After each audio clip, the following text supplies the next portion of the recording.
Hello student, welcome to science guide. আজকে আলোচনা করতে চলেছি কনসেপ্ট অফ মোল, অর্থাৎ মোলের ধারণা। মোল বলতে কী বোঝায় সেটা আমাদের জানতে হবে।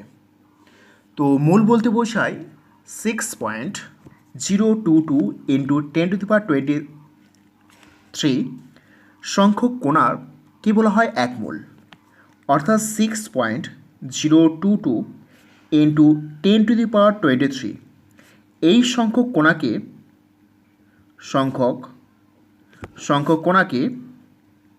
কোণাকে ইজ ইক্যাল টু 1 মোল বলা হয়। অর্থাৎ এক মোল বলতে বোঝায় এই সংখ্যক কণা।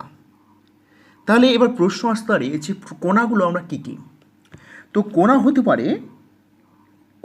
পারে নাম্বার 1 পরমাণু হতে পারে, নাম্বার 2 হতে পারে অণু, নাম্বার 3 হতে পারে আয়ন হতে পারে, নাম্বার 4 হতে পারে মূলক হতে পারে। তাহলে 6.022 ইন্টু 10⁻23 এই সংখ্যক পরমাণু ইজ ইকুয়াল টু 1 মোল, আবার এই সংখ্যক অণু ইজ ইকুয়াল টু 1 মোল, আবার 6.022 ইন্টু 10⁻23 এই সংখ্যক আয়ন ইজ ইকুয়াল টু 1 মোল, বা 6.022 ইন্টু 10⁻23 এই সংখ্যক মূলক ইজ ইকুয়াল টু 1 মোল। তাহলে মোলের সঙ্গে একটা সংখ্যার সম্পর্ক থেকে গেল। অর্থাৎ এক মোল বলতে আমরা বুঝবো যে 6.022 ইন্টু 10⁻23 একটা কনস্ট্যান্ট একটা মান, এই সংখ্যাকে আমরা এক মোল বলবো। তাহলে এবার আসতে হবে মোলের সঙ্গে ভরের কী সম্পর্ক আছে। এক মোল মানে এক মোল পরমাণু যদি বলা হয় তাহলে হবে তার পারমাণবিক ওজনের সঙ্গে সমান। পারমাণবিক ওজন এর সঙ্গে সমান, অর্থাৎ গ্রাম পারমাণবিক ওজন। ধরো এক্সাম্পল হিসেবে বলতে পারি যে এক মোল সোডিয়ামের ওজন কত হবে? তো সোডিয়ামের ওজন 23 হয়, তাহলে 23 গ্রাম। আবার তাহলে আমরা লিখতে পারি যে এক মোল অণু সমান কত ভর হবে? তাহলে তার গ্রাম আণবিক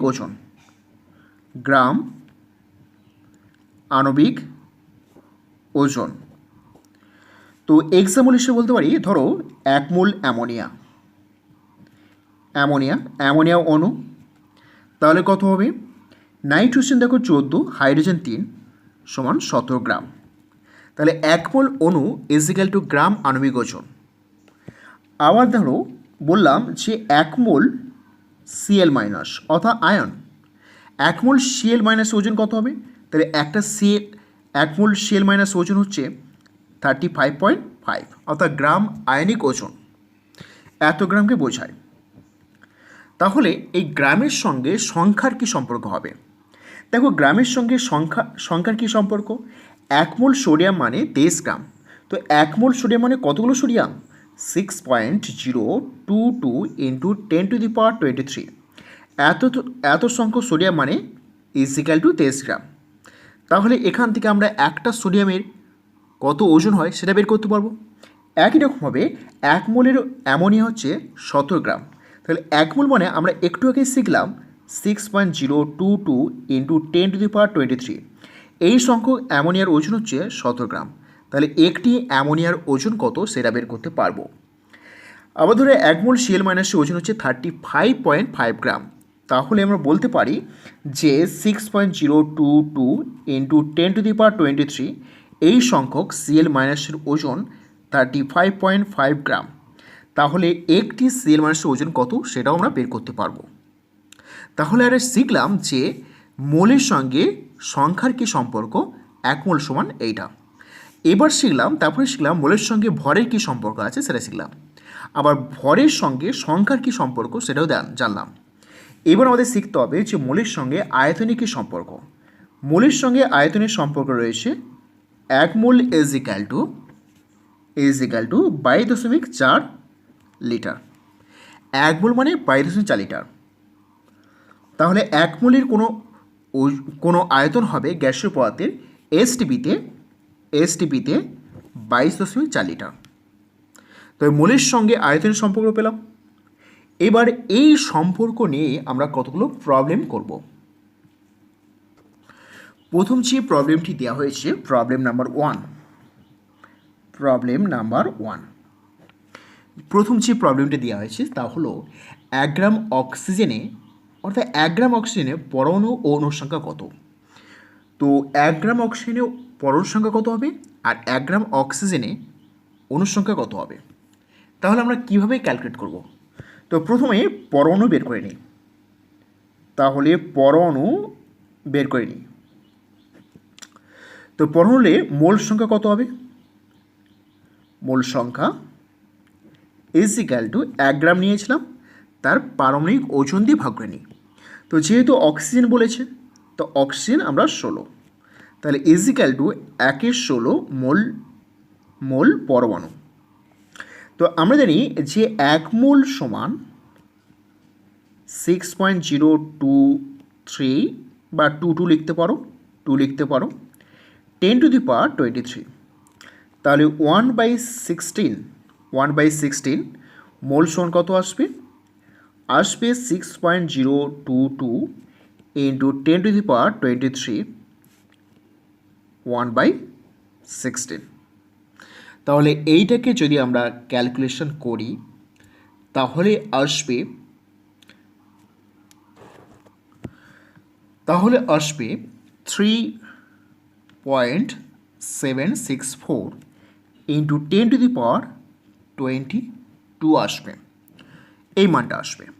তাহলে আমরা দেখলাম যে 1 গ্রামে এত সংখ্যক পরমাণু রয়েছে অক্সিজেন পরমাণু। এবার অণুর কথা চিন্তা করা যাক, কতগুলো অণু আছে। অণু বলতে O2 বোঝাচ্ছে আর পরমাণু বলতে শুধু অক্সিজেন বোঝালো। এবার অণু বলতে তাহলে এর মোল সংখ্যা কত বের করে নিই। মোল সংখ্যা ইজ ইকুয়াল টু আমরা জানি 1 গ্রাম। তো 1 গ্রাম হলে একটা অণু মানে দুটো অক্সিজেন, তাহলে 16 + 16 ইজ ইকুয়াল টু 32। তাহলে এত মোল অণু, এই মোল অণু বলা হচ্ছে। তাহলে লিখতে পারি যে 1 মোল সমান 6.022 ইন্টু 10⁻23 এই সংখ্যক অণু বোঝায়। তাহলে এবার দেখো 1/32 এই মোল সমান কত হয়ে যাবে, 6.22 ইন্টু 10⁻23, তাহলে হবে 1/8। তো আমি কি লিখবো এখানে, উত্তরটা কত আসবে ক্যালকুলেশন করলে উত্তর আসবে 1.88 10⁻22। অর্থাৎ অণুর সংখ্যা দেখো এইটা আসবে 1.88 10⁻22। এরপরে প্রবলেম 2 বলা হয়েছে এসটিপিতে 112 লিটার কার্বন ডাইঅক্সাইড গ্যাসের কত সংখ্যক অক্সিজেন পরমাণু আছে। তাহলে কার্বন ডাইঅক্সাইড গ্যাসের মধ্যে কত সংখ্যক অক্সিজেন পরমাণু আছে সেটা ক্যালকুলেট করতে হবে। তাহলে কত মোল আছে দেখে নিই আগে মোল সংখ্যা বের করতে হলে মোল সংখ্যা বের করে নিতে হবে। তাহলে আমরা জানি যে এসটিপিতে 22.4 লিটার আয়তন ইজ ইকুয়াল টু 1 মোল। তো এখানে বলেছে 112 লিটার। 112 লিটার মানে কত আসবে, তাহলে 1 × 112/22.4 এইটা আসবে। তো এইটাকে যদি আমরা ক্যালকুলেশন করি তাহলে মানটা কত আসবে, তাহলে আমরা কত মোল পেলাম, এত মোল পেলাম, এই মোলটা পেলাম। এই মোল CO2 আছে, তাহলে আমরা 1 মোল CO2 সমান 6.022 10⁻23 এত সংখ্যক CO2। তাহলে 112/22.4 এই মোল CO2 সমান আমরা কি লিখতে পারবো, 6.22 10⁻23 ইন্টু 112/22.4 এই মোল। তাহলে এই মোলটা থেকে এত সংখ্যক CO2 পাওয়া যায়। এবার প্রশ্নপত্রে দেখো কত সংখ্যক অক্সিজেন পরমাণু আছে, তাহলে আমি কত সংখ্যক CO2 পাওয়া যায় সেটা পেয়ে গেছি। এবার একটু লক্ষ্য করো যে CO2 এই যে অণুটার মধ্যে একটা কার্বন দুটো অক্সিজেন আছে, তাহলে একটা CO2-র মধ্যে দুটি অক্সিজেন পরমাণু আছে।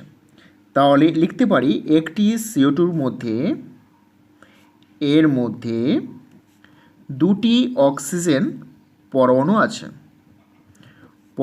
আছে। তাহলে আমি পেয়েছিলাম এই মানটা। তো আমরা লিখলাম যে 6.0222 ইন্টু 10⁻23 112 আপন 22.4 এটার মধ্যে কত থাকবে, তাহলে 2 ইন্টু কত আসবে, 2 ইন্টু আসবে 6.0222 10⁻23 আর উপরে আছে 112 আর নিচে রয়েছে 22.4। তো এইটাকে যদি ক্যালকুলেশন করা হয় তাহলে মানটা আসবে 6.22 10⁻24 কারণ এটা কাটবে 10⁻1 তাহলে হবে 10⁻24 তাহলে আসবে 6.022 ইন্টু 10⁻24। এত সংখ্যক অক্সিজেন পরমাণু আছে। যেহেতু প্রশ্নপত্রে অক্সিজেন পরমাণুর কথা বলছে তাই আমরা অক্সিজেন পরমাণু এখানে ক্যালকুলেশন করতে হবে। যদি বলতো কার্বন ডাইঅক্সাইডের অণুর সংখ্যা কত, তাহলে এতগুলো অণু হতো। সেই অনুপাতে অক্সিজেন পরমাণুর সংখ্যা কত, জাস্ট এতগুলো। প্রবলেম 3, 5 ইন্টু 10⁻⁻4 মোল C14 এর মধ্যে কতগুলি নিউট্রন আছে। তাহলে এই যে C14 বলা আছে কতগুলি নিউট্রন আছে সেটা দেখতে হবে। তাহলে ওই মোলটা সমান কতগুলো C14 কার্বন আছে সেটা বের করে নিই। তাহলে আমরা কি জানি এক মোল সমান 6.022 ইন্টু 10⁻23 এত সংখ্যক C14। তাহলে প্রশ্নপত্রে দিয়ে আছে 5 ইন্টু 10⁻⁻4 5 ইন্টু 10⁻⁻4 এই মোল সমান কত আসবে 6.022 10⁻23 ইন্টু কত আসবে 5 ইন্টু 10⁻⁻4। তাহলে এই মানটা আসবে এত সংখ্যক C14 এই মানটা আসবে। এবার প্রশ্নপত্রে C14 কথা বলছে না, নিউট্রন কতগুলো আছে। তাহলে কার্বনের ক্ষেত্রে প্রোটন কতগুলো থাকে, 6 থাকে। আর দেখো মাস নাম্বার 14, তাহলে নিউট্রন কত হবে, নিউট্রন আসবে মাস নাম্বার 14 - 6 সমান 8। অর্থাৎ একটি C14 কার্বনের মধ্যে 8টি নিউট্রন থাকে। তাহলে কতগুলো C14 রয়েছে, এত সংখ্যক। তাহলে আমরা লিখতে পারি যে একটি C14 এর মধ্যে 8টি নিউট্রন থাকে। তো আমরা পেয়েছি 6.022 ইন্টু 10⁻23 5 ইন্টু 10⁻⁻4 এর মধ্যে কত থাকবে, তাহলে গুণ হয়ে যাবে 8 5 6.022 ইন্টু 10⁻, আসবে কত, 19 আসবে, -4 আছে। তো এইটাকে গুণ করলে কত আসবে, পাবো 2.4088 10⁻21 অর্থাৎ এই উত্তরটা রাইট আসবে। তো এখানে সরাসরি তোমরা লিখে দিতে পারো যে নিউটন সংখ্যা সমান এটা ইন্টু 8 বা ঐকিনীয় সাহায্যে না করেও সরাসরি লিখতে পারো। নেক্সট প্রবলেম নাম্বার 4 4 নম্বর প্রবলেম 4-এ বলা হচ্ছে 0.09 গ্রাম জলের মধ্যে কটি হাইড্রোজেন ও অক্সিজেন পরমাণু আছে? তাহলে এখন জলে 0.09 গ্রাম জলের মধ্যে কয়টি হাইড্রোজেন ও অক্সিজেন পরমাণু আছে? হাইড্রোজেন পরমাণুর সংখ্যা বের করতে হবে। তাহলে আমরা মোল সংখ্যা বের করে নিই। জলের মোল সংখ্যা H2O এর মোল সংখ্যা কী করে বের করব? 0.09 বলেছে, জলের ক্ষেত্রে আণবিক ওজন 18, তাহলে 18 দিয়ে ভাগ করে দাও, এই মোলটা পাবো, এই মোল। এবার এই মোল সমান কতগুলো H2O অণু সেটা বের করতে হবে। তো আমরা জানি যে 1 মোল সমান 1 মোল ওয়াটার ইজ ইকাল টু 6.022 10⁻23 এই সংখ্যক ওয়াটার। তাহলে মোলটা পেয়ে গেছি 0.09/18। এই মোল ওয়াটার সমান লিখতে পারি 6.022 10⁻23 ইন্টু 0.09/18। তাহলে এত সংখ্যক আমরা পাবো ওয়াটার মলিকুল। এবার দেখো যে একটা ওয়াটারের মধ্যে 2টি হাইড্রোজেন আর 1টা অক্সিজেন থাকে, তাহলে এত সংখ্যক ওয়াটার মলিকুল আছে, হাইড্রোজেন সংখ্যা হবে কি দ্বিগুণ, কারণ একটা ওয়াটারের মধ্যে 2টি হাইড্রোজেন থাকে। তাহলে লিখতে পারি হাইড্রোজেনের সংখ্যা ইজ ইকাল টু দ্বিগুণ হবে, কারণ একটা ওয়াটারের মধ্যে 2টি হাইড্রোজেন থাকে। তাহলে 0.9/18 ইন্টু 2। তো এটাকে ক্যালকুলেশন করতে হবে, এইটাকে ক্যালকুলেশন করলে আসবে 6.022 ইন্টু 10⁻21। তো অক্সিজেন পরমাণু সংখ্যা কত হবে? অক্সিজেনের সংখ্যা আসবে, দেখো অক্সিজেন একটা আছে, মানে এটাই হবে, যতগুলো ওয়াটার থাকবে ততগুলো অক্সিজেন আছে, কারণ ওয়াটার একটা হলে অক্সিজেন একটা, তাহলে এই মানটাই আসবে 2 10⁻23 0.09/80।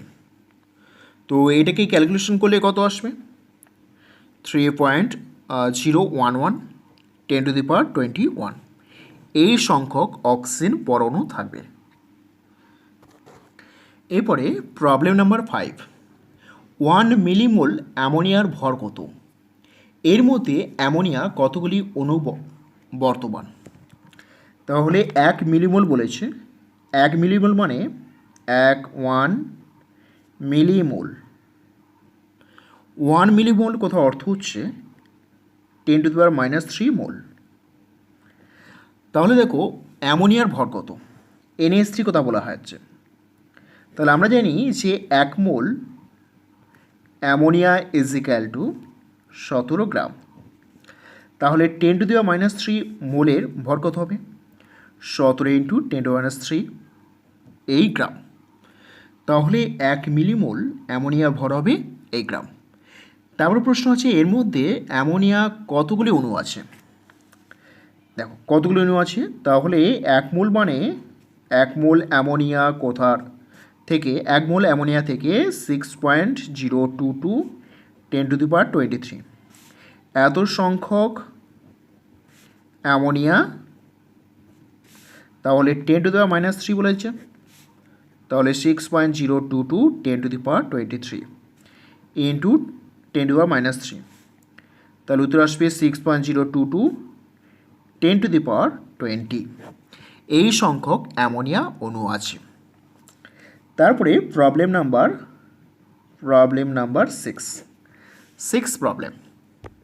6 প্রবলেম বলা হয়েছে যে এসটিপিতে 100 লিটার অ্যামোনিয়াতে কত গ্রাম অণু আছে আর কত গ্রাম অ্যামোনিয়া আছে?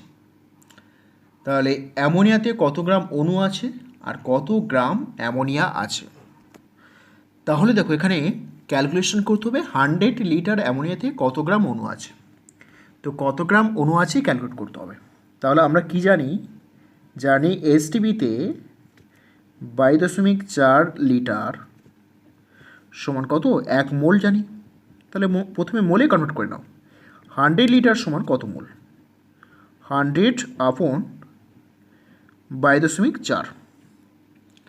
তো এটাকে ক্যালকুলেশন করলে কত আসবে? 4.464 আসবে 4.464 এই মোল আসবে।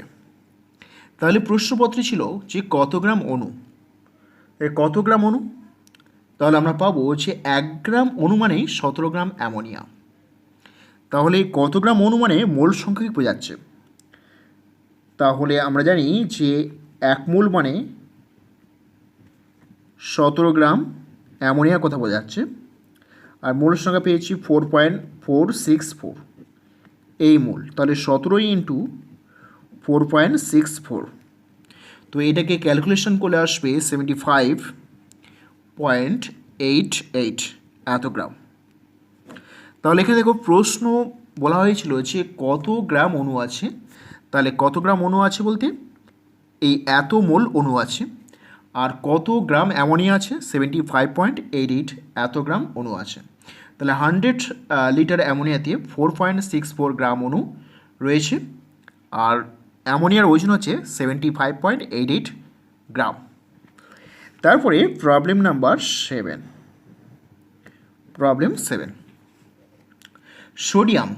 সোডিয়াম পারমাণবিক ভর 23, এর পারমাণবিক আয়তন গণনা করো। পারমাণবিক আয়তন কত? সোডিয়ামের ঘনত্ব দিয়ে আছে এত গ্রাম পার ml। তাহলে এখানে পারমাণবিক আয়তন বের করতে হবে। তাহলে আমরা কী করে বের করব? দেখো ডি সমান আমরা জানি W/V। তাহলে পারমাণবিক আয়তন বলতে পারমাণবিক ভর বসালে হবে। তাহলে V সমান W/T। তাহলে 23 বসিয়ে দিই। আর ডি প্রশ্নপত্রে দেওয়া হয়েছে 0.972। তো এটাকে ক্যালকুলেশন করলে 23.66 এত মিলিলিটার। তাহলে উত্তর আসবে এই মিলিলিটার। তারপরে প্রবলেম নাম্বার 8। হিমোগ্লোবিনে 0.335% আয়রন আছে। আয়রনের পারমাণবিক গুরুত্ব 56।